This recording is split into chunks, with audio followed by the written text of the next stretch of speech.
senhor Edicídio do Amaral Gomes. Isso. Brasileiro.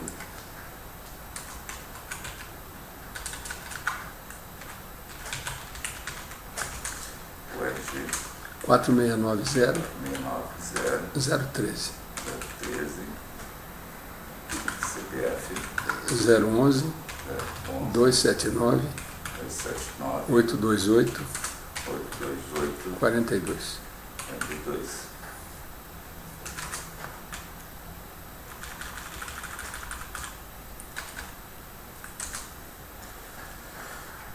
Bem, estou aqui para colher um depoimento dos autos do procedimento investigatório criminal instaurado para apurar a conduta do senhor Luiz Inácio Lula da Silva. Eu preciso da sua autorização para fazer a coleta audiovisual. O senhor é colaborador junto ao Ministério Público Federal, o senhor firmou um termo de colaboração na Procuradoria-Geral da República.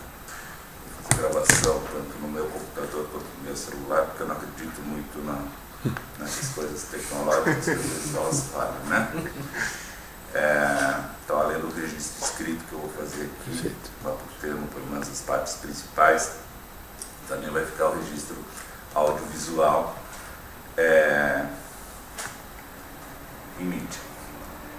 O senhor conhece, já deve ter sido explicado os seus direitos como colaborador, usufruir de medidas de proteção, tendo qualificação, informações preservadas, etc, etc. Existe uma série de direitos previstos na Lei 12.850, né? Entre elas eu pedi autorização para fazer as imagens para capturar o áudio. O senhor concorda? Defesas concordam? Muito bem. Também o senhor renuncia o direito ao silêncio, né? Então, como está dizendo, o objetivo desse depoimento é identificar a participação. Nós estamos investigando o esquema Petrobras, há uma série de denúncias feitas em relação aos diretores, alguns políticos, etc. E nós queremos exatamente saber a participação do Luiz Inácio Lula da Silva, que nós vamos tratar ele como Lula daqui adiante, porque é o nome que ele é mais conhecido, ex-presidente.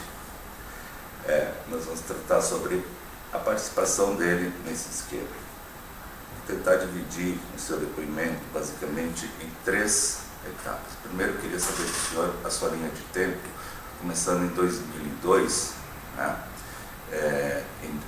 Até agora. Depois, a sua participação política no governo que foi formado em 2013, como se deu essa formação desse governo. Né? Então vamos lá. Com a palavra. Bom, doutor Januário, eu sou engenheiro de formação e sou oriundo dessa área de energia. Passei por várias empresas. Eu fui primeiro do sistema Eletrobras, fui diretor de operação, diretor de engenharia de várias empresas do setor elétrico, fui diretor da Petrobras, fui ministro de Estado, ministro de Minas e Energia do governo Itamar Franco, e diretor da Petrobras. Já no governo Fernando Henrique.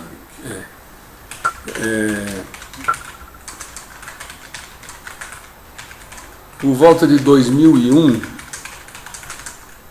à época o governador do meu estado era o governador Zeca,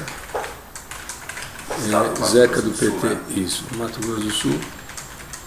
E o Zeca naquela época ele tinha intenção de trazer pessoas com outra história, né, de vida. O PT já vislumbrava as eleições de 2002, quer dizer, para começar a preparar um discurso diferente, não um partido que era só de origem sindical ou de movimentos sociais, enfim. Quando ele me convidou para ser secretário de infraestrutura dele, porque eu sou nascido em Mato Grosso do Sul, apesar de ter sido criado fora. Eu estudei em São Paulo. E aí, a partir desse convite, o ex-ministro Zé Disseu, que à época era presidente do PT também, me procurou por algumas vezes para que eu me filiasse ao partido. E o próprio presidente, o ex-presidente Lula, ele me procurou algumas vezes com esse intuito de que eu voltasse para o meu estado. Minha família, evidente, é toda lá do Mato Grosso do Sul, é uma família de pecuaristas, produtores rurais, e eu tomei essa decisão. E o projeto era que eu fosse para a Secretaria de Infraestrutura para sair candidato ao Senado.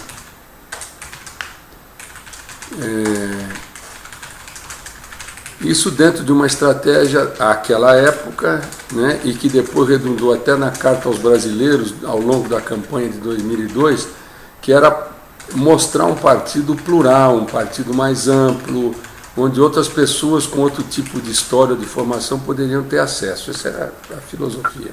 Quer dizer, era o mérito aí o que se procurava fazer quando eles não só fizeram com relação a mim, mas com outras pessoas que também se filiaram ao Partido dos Trabalhadores. E eu fui candidato ao Senado. Era uma zebra disputando num estado muito conservador e era uma zebra, né? Porque apesar de eu ser sul-mato-grossense, eu não tinha vida lá, minha vida sempre foi fora, né? Eu andei pelo Brasil inteiro, morei fora do Brasil, morei na Europa, eu fui gerente da Shell, né? Vivi fora do país também, quer dizer, tinha outra cabeça, né? Como tenho, uma cabeça diferente do tradicional do Estado, e da minha própria família. E aí, era uma zebra e acabei ganhando a eleição.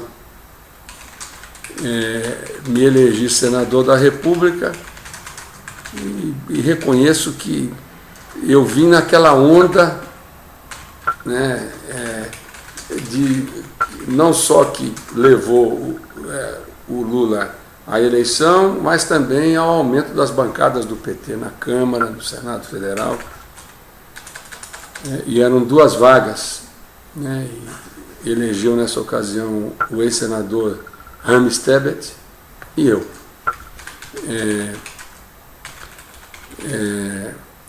Eu cheguei lá, nunca tinha ocupado nenhum cargo político, né, assim, nunca tinha ocupado, não tinha sido parlamentar, né, e fui muito comedido, como eu procuro ser. Fui aprendendo devagar, vendo como é que as coisas aconteciam no dia a dia no Senado Federal. Nesse ínterim, eu fui líder do partido e dos partidos que compunham a base do presidente Lula.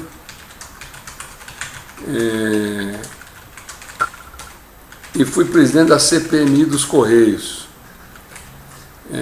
que me causou líder da base dos partidos. Que era PTB, PP, PCdoB, esses partidos que compunham a base do governo Lula inicialmente, né? Porque depois do mensalão o cenário mudou. Vamos ficar só nessa primeira fase. Quando sobreveio era PT, desculpa, era PT, PCdoB, PDT, se não me engano, doutor Januário, PP também, mas era uma frente bem reduzida, não era uma frente como aquela que depois foi consolidada após mensalão, né? Era uma aliança de centro-esquerda, com a prevalência de partidos de esquerda. Foi como o governo Lula começou.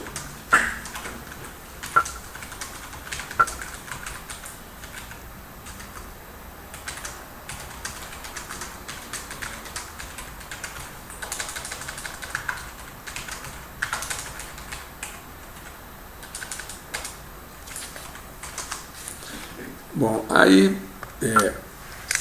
as coisas estavam caminhando nesse sentido quando sobreveio a crise do mensalão. E aí eu fui escolhido para assumir a presidência dessa CPI. E, na verdade, não me escolheram por algum mérito, alguma coisa assim. É que eles achavam que eu era um iniciante, portanto, desconhecia regimento, desconhecia uma série de coisas, portanto, eu seria um presidente muito útil para embananar as investigações ou criar problema, não porque eu tivesse essa intenção, mas mais pelo meu total desconhecimento, e eu era um parlamentar novo, né? Recém-chegado ao Senado, né? Quando aí as coisas viraram. E nós fizemos uma investigação longa, uma investigação duríssima, né? Eu tive, inclusive, a oportunidade, eu fui conversar com o Lula e disse a ele que, a despeito do meu... Eu era um noviço, né? Mas que eu não ia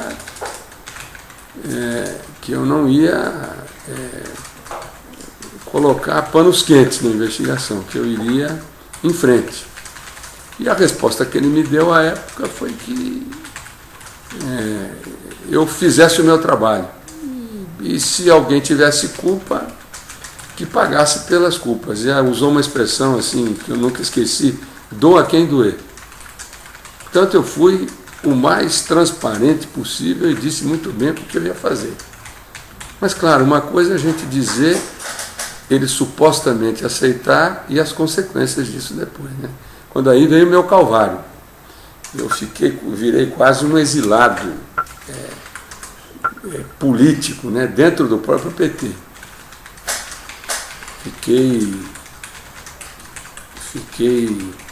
Fui de certa maneira, fiquei de lado, fiquei na geladeira. Fui candidato em 2006 a governador, mas um candidato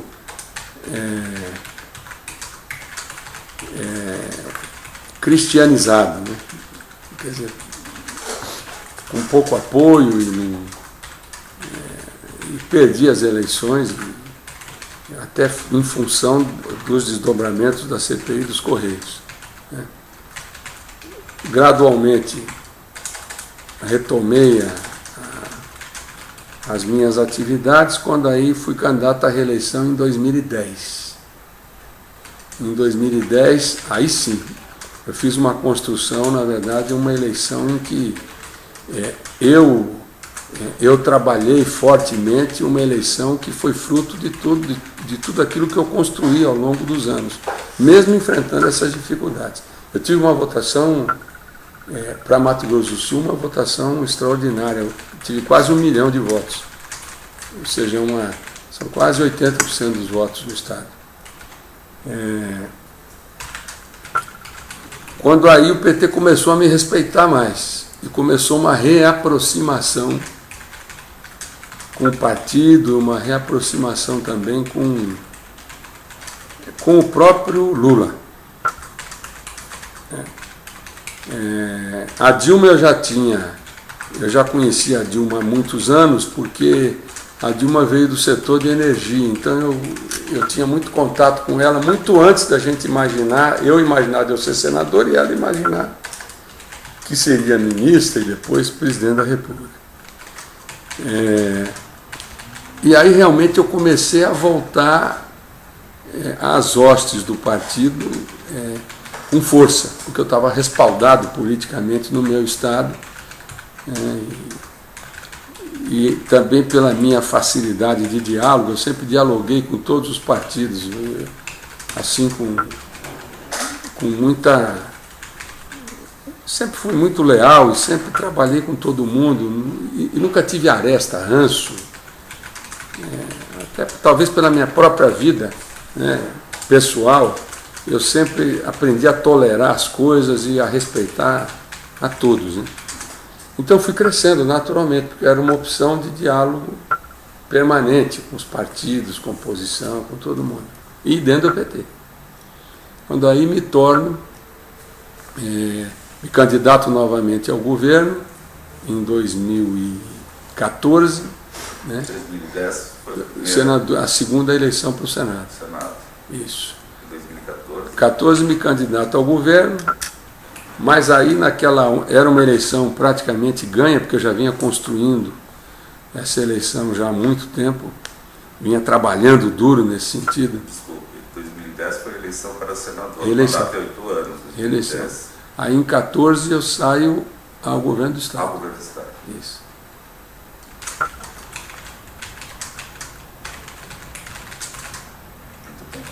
E veio uma onda anti-PT muito forte, né, no país inteiro, e eu fui abatido por essa onda também. Aí perdi as eleições no segundo turno. Quando volto em 2015, a presidente Dilma me convida para ser líder do governo. E aí eu passei a ter um protagonismo forte nas decisões do governo. Passei a ter uma interlocução ainda mais intensa, não só com o PT, mas com os partidos da base, e também com a própria oposição, e especialmente com o ex-presidente Lula, que passei a dialogar e conversar com ele sistematicamente. Você era líder, né? Líder do governo. No Senado, né? Do Senado.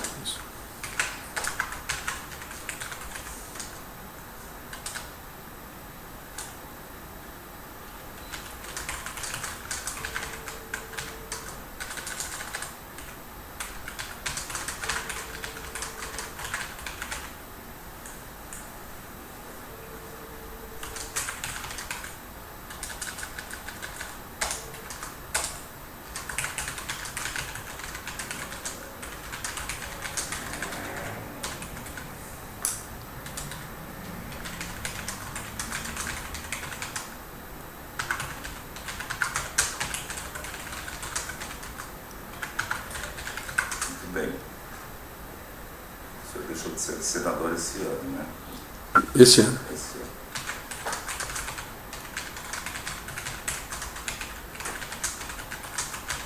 Então, em termos de linha do tempo, a sua trajetória, eu acho que nós podemos ficar por aqui. Perfeito. A parte que interessa é a formação do governo em 2003. Como se deu essa formação de governo e como se deu a distribuição de cargos nesse início de governo. Muitos diretores já ouvidos na Petrobras, alguns dos quais são colaboradores, disseram que houve uma decisão política sobre a nomeação deles para os cargos. O senhor conhece esse fato, participou desse fato? Como é que isso se deu nessa época na formação, já entre o segundo turno, em 2002, a eleição, e a posse já em 2013? Bom, doutor Januário, inicialmente a indicação dos diretores da Petrobras, ela ficou circunscrita especialmente àqueles partidos que apoiaram o presidente Lula. Na verdade, esse processo ele tem duas etapas muito bem definidas. O primeiro é quando começa o governo, né? Quando começa o governo, o PT e os partidos, principalmente aqueles que acompanharam o presidente Lula desde o início, foi o caso do PL, foi o caso do PDT, o caso do PCdoB, eles efetivamente, nesses primeiros 2 anos, basicamente, ou 3 anos de governo Lula, eles tiveram um protagonismo grande dentro da estrutura de cargos, não só da Petrobras, como do governo como um todo, né? Com relação à Petrobras, especificamente,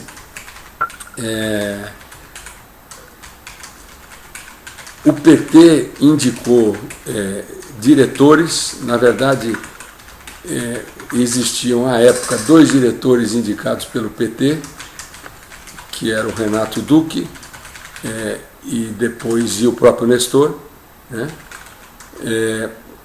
O Rogério Manso, que era diretor de abastecimento, ele continuou, ele era diretor de abastecimento no governo Fernando Henrique, ele continuou Diretor de abastecimento? Mexe com toda a área de downstream, refinarias, oleodutos, e toda a comercialização de combustível também, inclusive compras de combustível no exterior, né?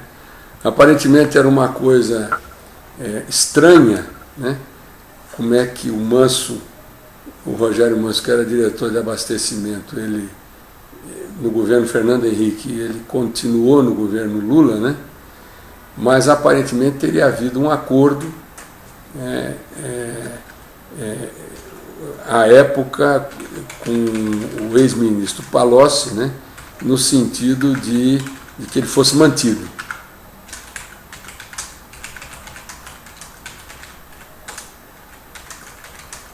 O diretor de exploração e produção era um ex-militante do PT, foi presidente do PT no estado do Rio de Janeiro, chamado Guilherme Estrela.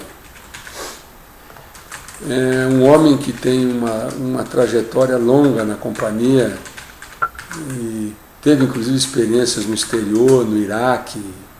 Ele é geólogo de formação, também indicação do partido. E o primeiro presidente da Petrobras foi o Dutra, que depois foi substituído pelo Gabrielli, também. Aliás, é importante registrar que o financeiro foi, a época que o Dutra era presidente, o diretor financeiro da Petrobras era o Gabrielli. Ou seja, era uma configuração, doutor Januário, no caso da Petrobras especificamente, era uma operação muito forte do PT, quer dizer, do Partido dos Trabalhadores. Quer dizer, boa parte da diretoria ou tinha ligações partidárias ou foi indicado, ou alguns dos diretores foram indicados pelo partido.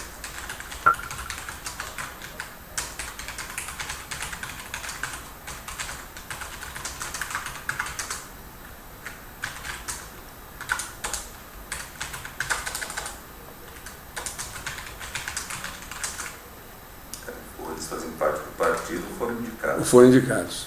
Por exemplo, do partido, Gabriela era do partido, Dutra era do partido, Estrela era do partido.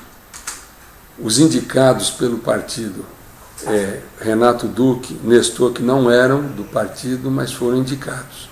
E o Rogério Manso, que permaneceu de um governo para outro. Era basicamente essa a Constituição. Muito bem. Que depois mudou. Essa indicação, segundo os próprios diretores ouvidos, se deu para que os diretores arrecadassem dinheiro para a formação do fundo partidário, alguns arrecadaram dinheiro em causa própria, né? Eu queria saber como é que se deu, em termos de negociação do governo, essa formação. Doutor Januário, primeiro o seguinte, existem duas etapas muito claras. Isso. Quando começa o governo e quando vem o mensalão. Então vamos ficar só na primeira fase, tá. Lá no início agora. Então, na primeira fase, doutor Januário, não havia essa movimentação ou essa operação intensa, sob o ponto de vista de estrutura de campanha. Poderiam existir situações episódicas, mas não era uma ação sistêmica. Isso acabou acontecendo de 2005, 2006 para cá. Aí sim, os diretores passaram a exercer um protagonismo político e gerencial muito mais intenso do que na primeira etapa.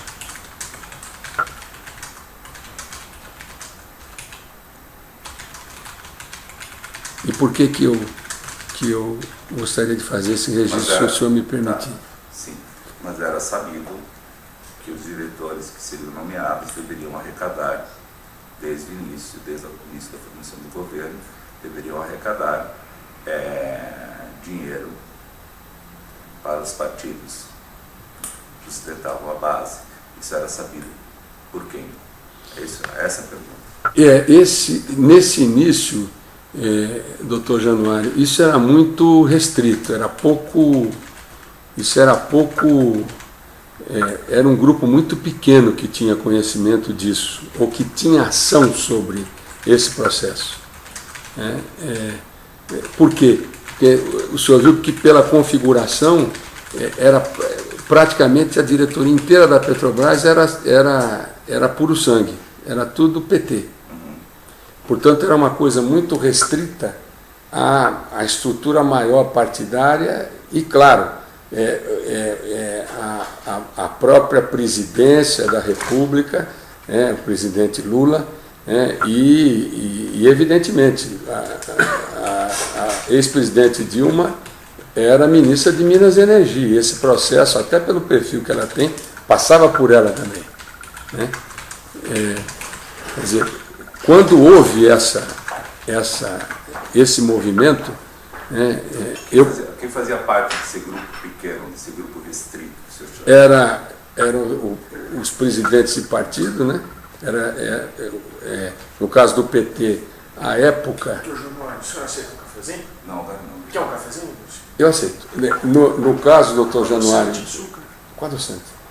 No caso do PT, era o presidente do partido à época, e o tesoureiro, que no caso era o Delúbio, né? O Delúbio era o financeiro na época do PT, era o tesoureiro do PT. O presidente Lula ele participou ativamente dessas definições todas. Eu queria até registrar, doutor Januário, que todos os presidentes, em se tratando de Petrobras, todos eles, qualquer diretor da Petrobras passa pelo crivo dos presidentes. Isso é normal. Mas a ação do presidente Lula sobre a Petrobras, ela foi muito mais intensa, por uma razão simples. Porque não só sob o ponto de vista de arrecadação, mas é que a Petrobras foi usada como um agente de desenvolvimento. Existia toda uma política envolvida nesse processo, né? Então, voltando à pergunta, era o núcleo, era o PT, era o próprio Ministério de Minas e Energia, à época a ministra Dilma, o presidente Lula. Só fazer o registro. O presidente na época era o Delúbio e o tesoureiro? Não, o tesoureiro era o Delúbio. E o presidente do PT? O presidente era o Dutra, inicialmente. Aí o Dutra foi para a Petrobras. Eu não sei se ele acumulou a presidência do PT com a presidência da Petrobras. Eu acho que não. Ele abriu para alguém. Eu não me lembro quem. Era o Genuíno. Perdão. Genuíno. A época era o Genuíno.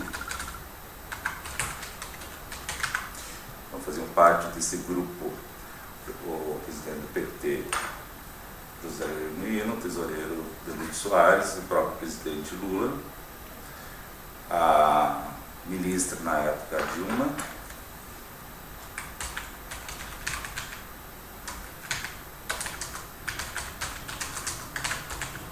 Quero até registrar, doutor Januário, não sei se a presidente Dilma ela participou ativamente dessas indicações, mas eu não posso garantir ao senhor que ela ela poderia presumir o que estava por trás das indicações, mas não sei se eu não tenho argumentos à época para dizer se ela tinha total ciência da amplitude das ações dos diretores nomeados. Isso eu não posso assegurar ao senhor.